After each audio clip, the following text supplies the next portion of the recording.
In the next episode of the Ismailis In Conversation series, I sat down with Fairouz Nishanova, the director of the Aga Khan Music Programme and the Aga Khan Music Awards, in Muscat, Oman, the day after the 2022 Aga Khan Music Awards.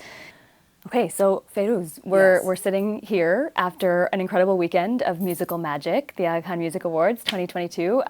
Tell us, how do you feel?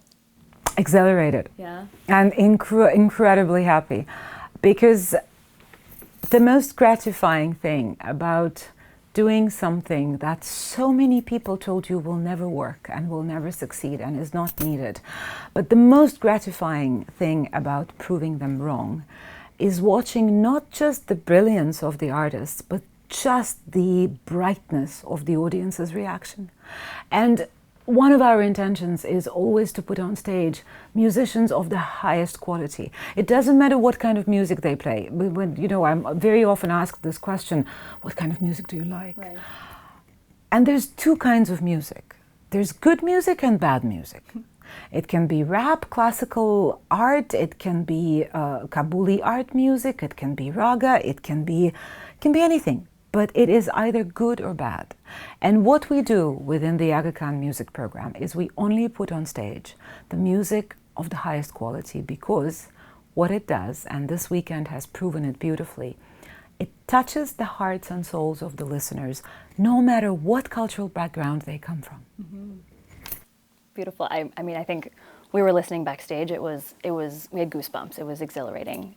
For people who may not be as familiar with the awards, can you tell us about how the Music Awards started, the history, how are they conceived? Well, the Music Awards do not have a separate history. They have a history that is very, very intimately and logically connected to the beginning of the Aga Khan Music Initiative and the Aga Khan Music Programme. And so what happened in mid to late 90s, His Highness the Aga Khan, who really is at the very root of the creation of this program, and for who many years I think he was the only one who really believed not only that it will succeed, but also I think he was the only one truly, with Prince Amin by his side, who could foresee not only the impact that this program would have, but the actual need for it. Mm-hmm. The need for it within the very communities that we serve, because the communities that we serve have never regarded music as simple entertainment. Right.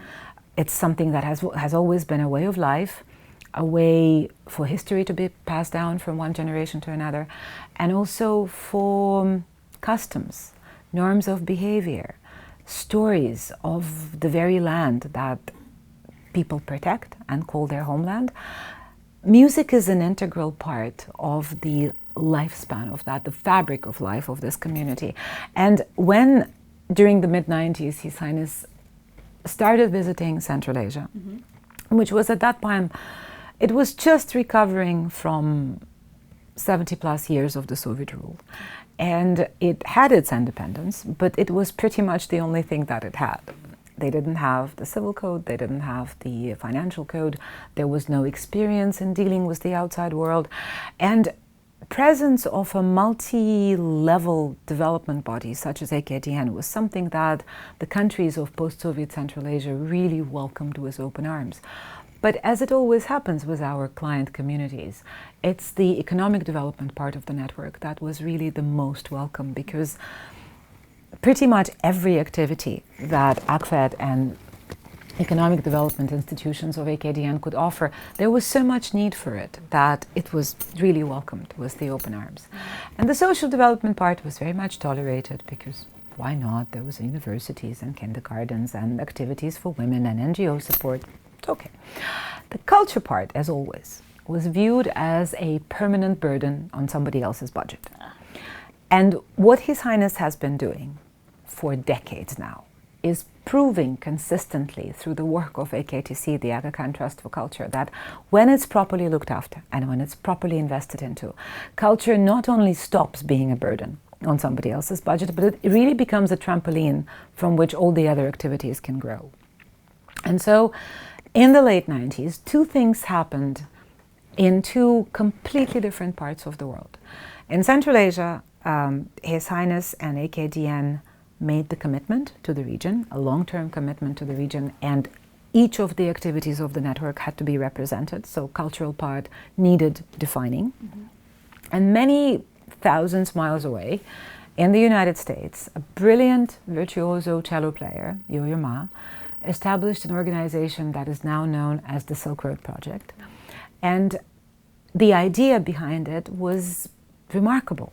It was to bring together new faces of music creation in the lands of the ancient Silk Route. Of course, there was never just one Silk Route, there was many of them, but it's a poetic name, so we all follow it and overuse it and abuse it.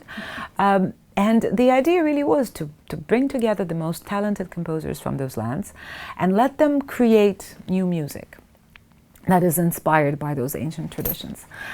And I remember being incredibly enthusiastic in the beginning of those meetings, and by the end of them, I just couldn't comprehend why something that was easily created by a composer from China, Iran, or India could not be done by a composer from Central Asia or Afghanistan.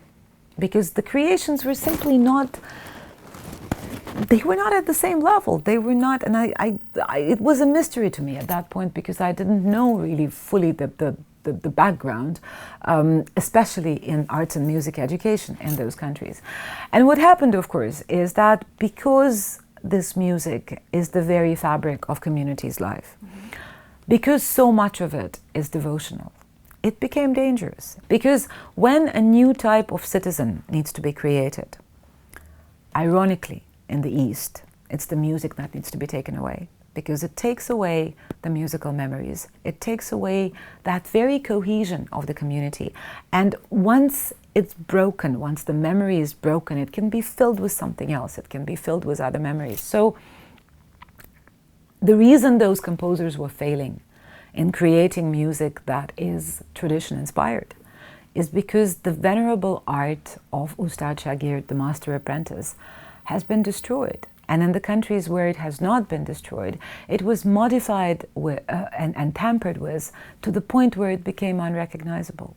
So with the absence of good quality arts and music education, there was no new creation. There was no new generation of artists, nor a new generation of audiences. So our job in the beginning was extremely simple. It was to find the masters who still had the ability to pass on their knowledge and craft and give them administrative and financial means to teach. It was as simple as that. We started with a network of schools that had 100 students. And it now has, I would not be able to tell you how many of them we teach now, because in largest country of Central Asia, in Kazakhstan, this method that we've helped create has now gone nationwide and is available to every single secondary student in the country. But the first role was that. It was just education.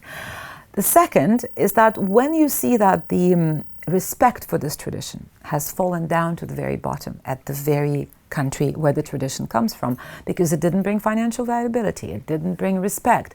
So parents were not encouraging children to study traditional music.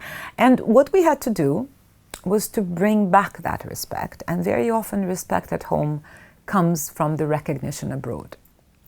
So we started the presentation program and brought this kind of music to the stages that were never afforded to world of folk or traditional music. So in New York, we went to Carnegie Hall. In London, we went to the English National Opera. In Paris, we went to Théâtre d'Odéon.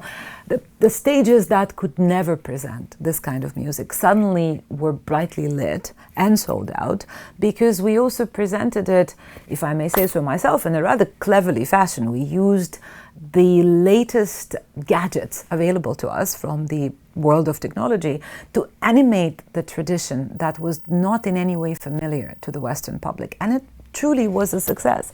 So that's when the parents started knocking on the doors of our schools, because it suddenly became interesting. It suddenly brought fame, it brought recognition, it brought a complete change of social status. When a student from Darb al-Ahmar in Cairo, one of the poorest areas that the city of Cairo unfortunately has, when a kid from that community just through studying at our music school, becomes one of the most famous and recognizable artists in the country. That is really what makes the queues in front of the doors of the music school grow. So education first level, presentation second level. Third level was very logical.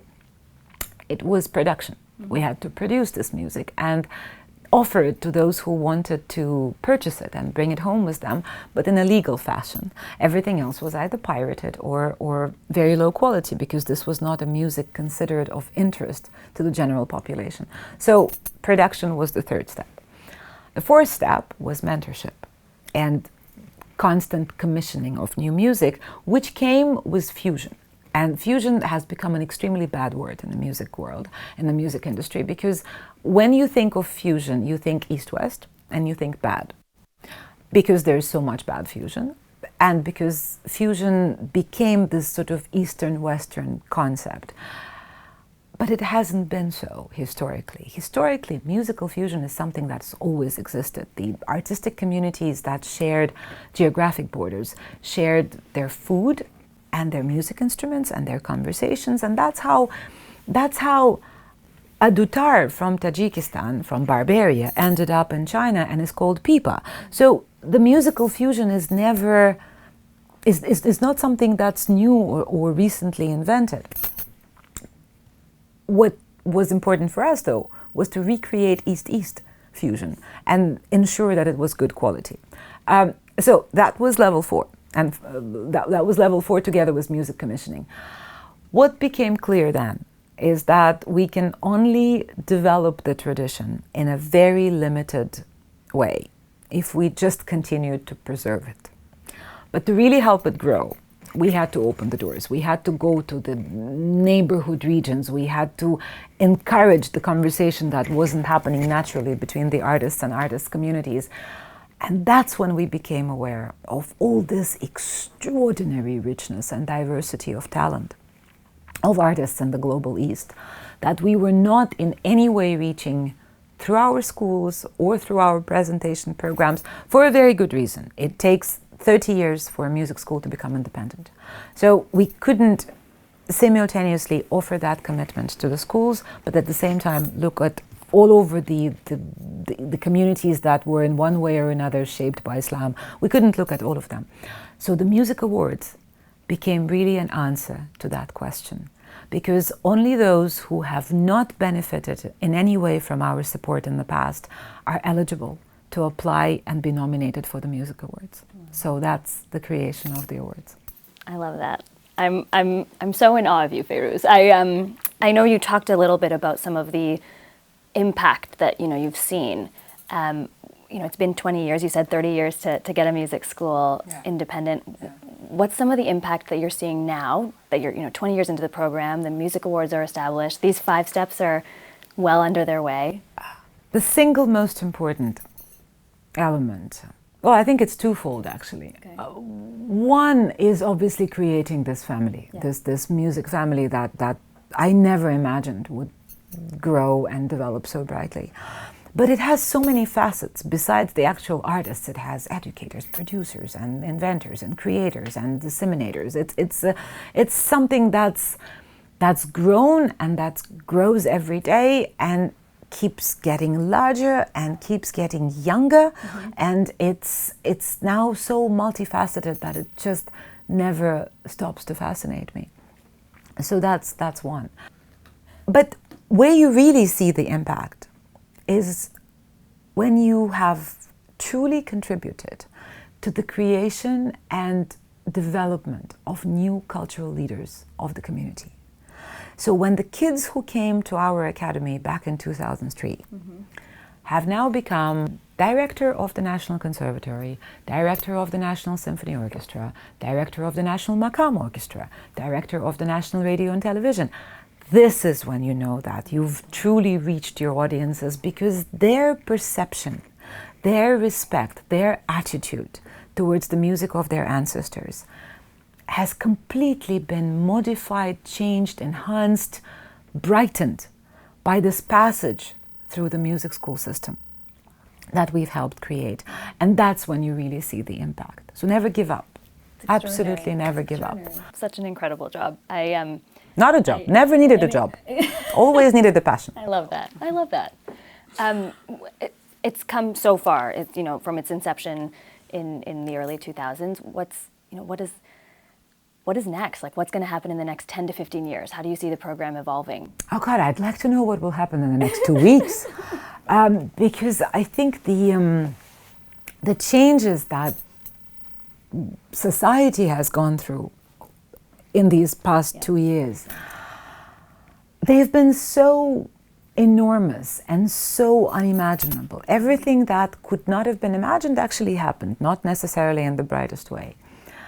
And underline once again that this exchange between the artist and the audience has nothing to do with entertainment, has everything to do with healing, has everything to do with spirituality, has everything to do with cleansing, enriching, find any other reason. Entertainment is just not part of it. So what I hope we will be doing 10 years from now is still putting out toolkits that every kid in the country can use if they want to instantly get access to the way to study the tradition of their land. And what I also want to happen is that I want every country in which we work, in which we do the activities of the music program and now the music awards, I'd like this music, the music that's considered old generation's tales, I'd like it to be considered incredibly cool. I'd like rap songs or whatever replaces rap in 15 years. I'd like them to be inspired by the music of the ancestors. And judging by the quality of the Kyrgyz rap on the market right now, we are in for an absolute treat. Thank you for sitting back down with us. I know it was an eventful evening, so appreciate Absolutely. you coming back. Thank you so much for having me, Ba. Of course. So before we took a break, you were talking about how this isn't a job, it's a passion. Can you tell us a little bit more about your own career journey, how you became the director of the music program?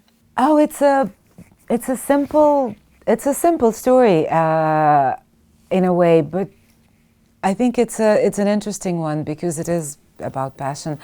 I was brought up in a diplomatic household, and I did not really see another career for myself. I grew up in this golden age of diplomacy, and I saw the real power, the real ability that correctly put diplomacy has and could have on the lives of the communities that required the impact, that are in the middle of the conflict. And there was not even a question, I think, in my mind. So I did everything as I was studying. I did everything that is required of a future diplomat, including music. So knowing how to play a musical instrument, knowing how to speak languages, how to dance properly, it was all part of the diplomatic training. But when I graduated, the world had changed, and the Cold War ended. The states have the balance of power shifted completely, and the grace, in a sense, went out a little bit of diplomacy. There was the actors on the world stage have changed, and quite frankly, I found myself in a position where I wasn't quite certain which country I wanted to serve. Because one thing that is required of a diplomat is that the idea of a service is non-negotiable. But there is a very clear objective to that service, and I no longer had one. And so I then decided to give the international diplomacy a try, and became a UN staff member, first in New York and then in Geneva, and very quickly became disenchanted with the little roles or big roles that I was asked to play, because I felt a very small part of a very big machine that was turning its wheels no matter what. And I was struggling to find the place for my own impact, and also to measure it. I couldn't find a single mechanism to do that. And I kept trying different departments, and I was still very, very young. I had my degrees early, and the beauty of youth is that you don't really see the obstacles in front of you. You feel the pressure. You feel that you have very little time. and you need to achieve something in a very quick amount of time that's available to you. And so during one of those very frustrating rants that I was having about not being quite sure where to go, I happened to share thoughts really on what needed to be done in the region of Central Asia specifically. And one of the people who heard that particular evening was His Highness. Oh my goodness. And I got a call very soon after saying, all of that, what you said, I'd very much like to see you do it, but not for UN, for me. And it really was, now when I look back at it, I think, what did I think about? But it was a huge decision because first I gave up on this idea of diplomacy, and then UN was a disappointment for me. UN does incredible projects all over the world that make an incredible impact in the lives of the communities that are benefiting from that. Mm-hmm. But my own personal experience wasn't satisfying. It wasn't, I probably was in the wrong place and in the wrong time, which very often happens, and that's what led me to taking the path that was completely untraveled for myself. And what led me there, even though I was probably full of fear, was first of all His Highness's passion, which could not be hidden on any given day. The passion for the service, again, that because one thing that is drummed into your head when you study diplomacy is that service is sacred. Mm-hmm. You deliver what you have been asked to do. You just find a community, you find a beneficiary. And his passion for delivering the tools of service to the communities that are in so much need was absolutely irreproachable. The second thing was the clarity of his vision. He saw things that none of us could even draw on a map of the distant future.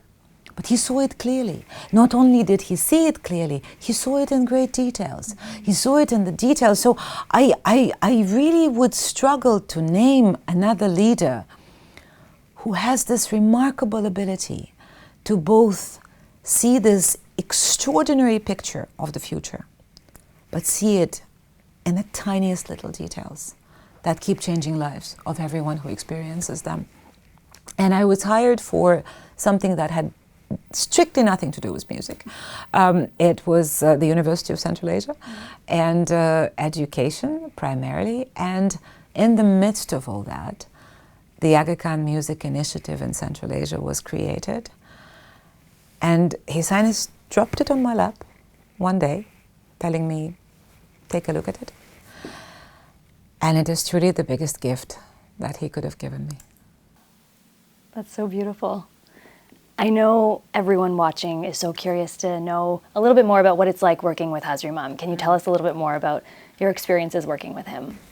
It's tough. Yeah. It's exhilarating. Okay. It's fascinating. He does not allow himself to make mistakes, and he does not tolerate them in others. But his force of leadership is such that once he is able to give you a goal, there is truly very little that can stop you, just because the result that he has described is described so clearly that all you need to do is just get there, attain it, see the happiness, see the faces of the people who benefited from that. And so it's a gift, truly, it's a gift to just follow this kind of leadership and to have, for example, have a tiny detail. He would, whenever he could, when we were building the music program, he would never miss a live performance. Absolutely never. He would come to every single concert, to a recital by the students, to the recital by the grandmasters, and he would sit and talk with the artists, no matter which part of the world they were from, to truly understand what is it that they needed the most. What is it that was missing? What was the best way of getting there? And honestly, the kinds of insights that he would gather during these personal conversations, when he would not hesitate for 1 second to sit, to drop down on the floor with an Afghan rubab player who would tell him the story that this Afghan rubab was buried for a very long time because there was a choice of destroying an instrument or burying it. And that particular one, that was in a concert in Paris, and I remember it still had dust from when it was taken from underneath the earth. And he sometimes didn't hesitate. He just, he sat right down on the floor next to the master, who was old and frail, but he still had the ability to teach. And in a space of 5 minutes, we pretty much got the understanding of what needed to be done in the next 15 years. Incredible. But only he is able to do that. On that note, Fairouz, how would you, this year we're celebrating 65 years of Hazrat Ramzi Mamat. How would you describe his legacy in the world of music? I'll tell you what it is. It's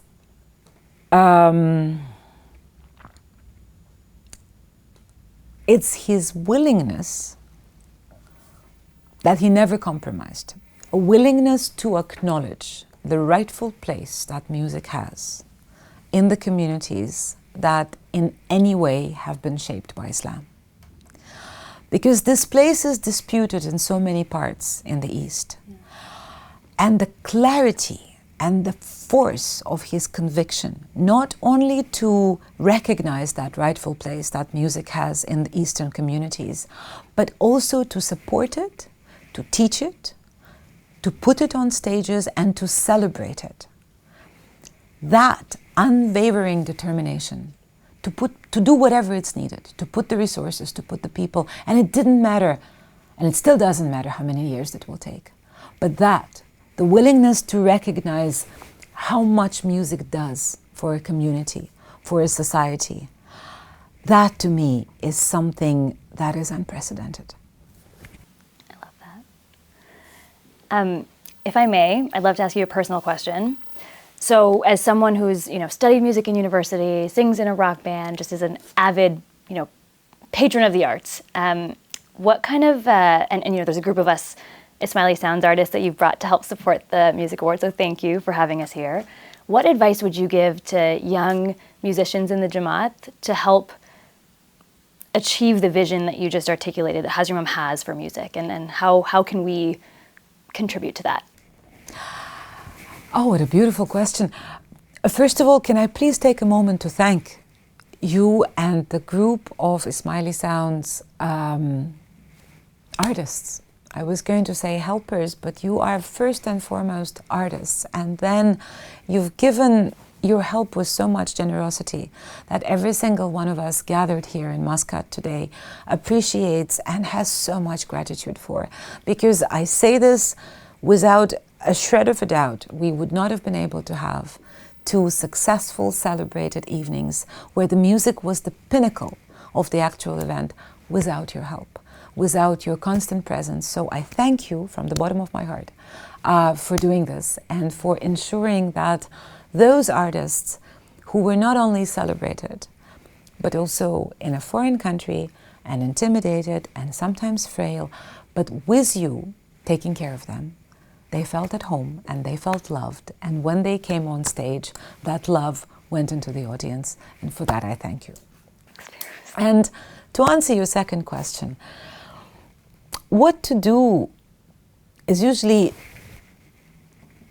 not really the problem, because those who truly carry music in their hearts and in their souls, they don't usually have a choice. Yeah. They have to continue doing it. It's not something, I'm sure that very often musicians want to break, and they often do, break their instruments into pieces, do something completely different. But the choice has been taken away from them. They were given the gift that is primarily a responsibility.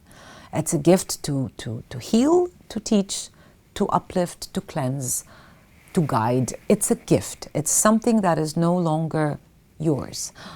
I'll tell you a funny story. When we tried putting this music onto the stages in the Western world, And one of the stages that I really wanted to get this music to was Carnegie Hall, because Carnegie Hall, of course, it's something that.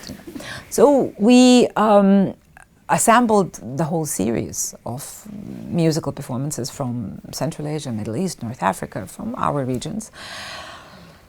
And Carnegie Hall accepted it, I think with a lot of intimidation and a lot of fear, because they've never put anything on stage. I keep a photo in my office of that poster announcing the concert at the Carnegie Hall, and then a big sticker slapped across it that said sold out. And I keep that poster because no one, either on the Carnegie Hall side or on our side, believed that we would sell out that hall on those several consecutive nights. But that was not the lesson. The lesson came from two artists. One, a Mugam master from Azerbaijan, and another one, a Manas, an epic story reciter from Kyrgyzstan. So the first one, I showed up and asked him to give me program notes for the performance, because Carnegie Hall asked for program notes. As you would when you have the Mahler Symphony, you present the audience with the program notes. And this beautiful person who is Alim Kasimov, who has this voice of pure liquid gold, looked at me with a twinkle in his eye and said, "You want me to tell you what I will be singing 6 months from now?" And I said, "Yes, Ustad, because we have to print it." And he said, "Well, how would I do that? Because I need to come on stage. I need to ask permission from the Almighty to perform. I need to look at the audience and try and understand who is sad, who needs to be healed, who is celebrating something. And when I've gathered all of those needs from the audience, Almighty will speak from me. I will just be a vessel that will deliver what needs to be delivered. So your 6 months program is really nowhere to be found." And after that, I had even a better lesson, because then I went to our Manas reciter, and he said, "I can't make it." I said, "Really?" His name was Rizbek, I'll never forget him. And I said, "It's Carnegie Hall?" He said, "I'm not available on that date." And he's a shepherd, as well as a Manas reciter, but he's also a shepherd and a peasant. And I said, "Well, what are you doing?" He said, "Well, 2 villages down from mine, there is a Manas reciter competition, which is annual. And my great-grandfather always participated in it. And so did my grandfather, and so did my father. And now I am there, and I'm teaching my children. So I will not be at the Carnegie Hall." And that opened so many facets to me, because for that man who literally carried in his lungs and in his brain the memory, the collective memory of his community, Carnegie Hall was not only very far, it was also at that particular moment completely irrelevant. Why am I telling you the story? Because Hazrat Imam always says that even before you begin the project, you first need to understand that it's, firstly, truly needed by the community, and secondly, can be carried away by the community, can be owned fully and completely. Because if you start something and then 20 years later explain to them that it was actually built for them, that's not going to have an impact. So understanding what is truly needed, designing the correct toolkit to deliver it, and then going, leaving, and letting your beneficiaries become the masters of the process. If there's one thing that AKDN taught me, it's that. Thank you for sharing. I have one quote that I wanted to share with you from Hazrat Imam's address at the last awards ceremony in Lisbon in 2019. For after all, art is a matter of humanity, just as much as it is a matter of identity.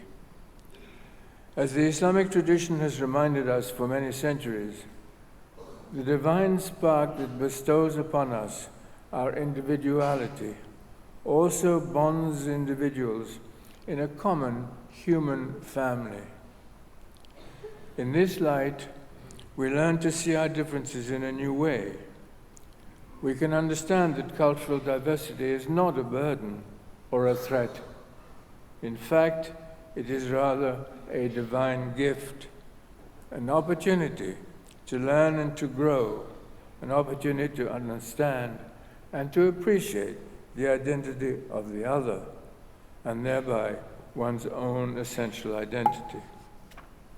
So as a final kind of closing question, how do the awards and the program contribute to the identity of the Muslim world?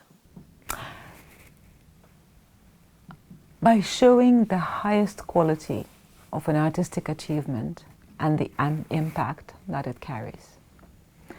By putting it on stage, by celebrating the achievements of the artists that are not always apparent to the public outside. By giving it its rightful place, and truly by showcasing the artistry and the mastery that is not known or not available anywhere else in the world, and reminding the rest of the world that some of the most beautiful legacy that we have and some of the most beautiful creations that we today celebrate, be they in medicine, astronomy, spoken word, architecture, or music, have historically come from the East. And when we think of the East today, and when we think of conflicts and abject poverty and the influence that carries in it so much negativity, by showcasing the beauty of the artistry and the quality of it, we connect the dots and we celebrate its place in today's world, not only in the region of its birth, but truly worldwide. Thank you so much. Anytime.